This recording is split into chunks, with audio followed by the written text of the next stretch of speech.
Hello អ្នកនរគ្នាសួស្តីបងប្អូនខ្ញុំសំណាងខ្ញុំស្វាគមន៍វីដេអូថ្មីចឹងបងប្អូនចង់ផលិតវីដេអូល្អចឹងបងប្អូនកុំផលិតវីដេអូដែលបំពោសង្គមដូចជាឆ្លោះគ្នាចិត្តទៅឆ្លើយតបគ្នាឬក៏វីដេអូដែលបំពោសង្គមដូចជាការស្លៀកពាក់មិនសមរម្យវីដេអូបងប្អូនឃើញហើយវីដេអូស្មើឥឡូវអ្នកធ្វើទៅការអត់មានចំណេះដឹងអត់មានគុណធម៌អត់មានសិលធម៌នៅក្នុងនឹងទេអញ្ចឹងបងប្អូនមិនធ្វើវីដេអូសូមឲ្យផលិតវីដេអូដោយមិនបំពុលសង្គមណាអ្នកនរគ្នាផលិតវីដេអូបែបណាក៏បានដែរជាការកម្សាន្តធ្វើ blog ដាក់លេខទីទៅ content មកកណោដូចគេ content ធ្វើម្ហូបក៏មានដែរបងប្អូនអ្នកគ្នានិយាយមែនណាអញ្ចឹងបងប្អូនបើចូលចិត្តសំណាងកុំភ្លេចជួយ like comment ជួយ share វីដេអូអ្នកមួយផងឲ្យសំណាងកម្លាំងចិត្តផលិតវីដេអូបន្ត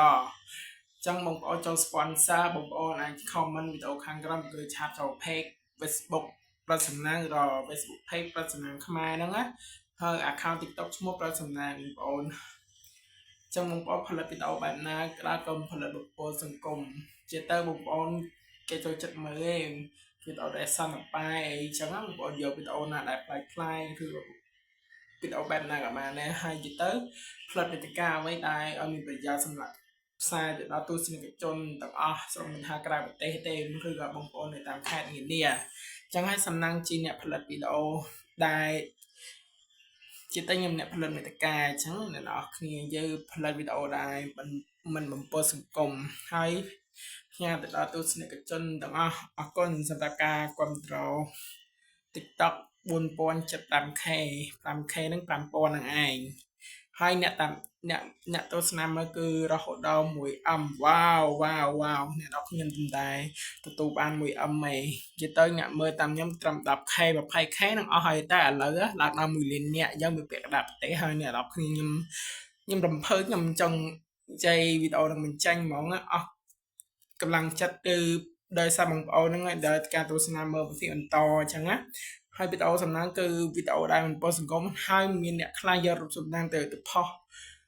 លើបណ្ដាញសង្គមបងប្អូនឃើញហើយគាត់ថាខ្ញុំសូមឲ្យដាច់ page កាប់ប៉ិតពាក្យហ្នឹងវា comment ធម្មតាឬសាមញ្ញទេចិត្តទៅអ្នកខ្លះគិតថាខ្ញុំនឹងនៅចេញចោះខ្ញុំអត់ទេពាក្យដាច់ page មកគឺកម្រិតធ្ងន់មែនតែវីដេអូខ្លះវាបំពុលសង្គមខ្ញុំក៏និយាយលេងទៅជាទៅខ្ញុំទៅដល់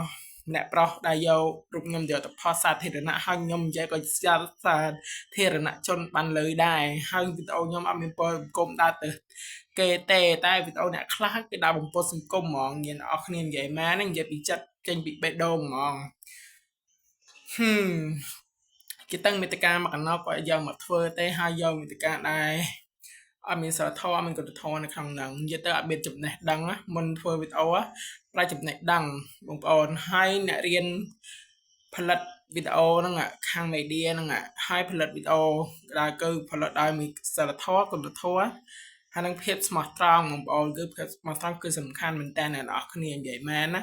ហើយវីដេអូខ្ញុំគឺអត់មានប៉ះពាល់ដល់ទៅគេដល់ជេរគ្នាអីបច្ចេកចោលគ្នាអត់មានទេបងប្អូនអ្នកគ្នានិយាយមែនណាហើយពេលខ្ញុំផលិតវីដេអូមួយគឺមិនស្រួលទេខ្ញុំត្រូវការនិយាយការបកស្រាយទៅបងប្អូនអ្នកគ្នាបានយល់នឹងវីដេអូដែលចាប់ផ្ដើមធ្វើ content creator ចឹងជួបគ្នានៅវីដេអូក្រោយជម្រាបគ្នាអ្នកនរគ្នាសម្រាប់ការគាំទ្រអរគុណ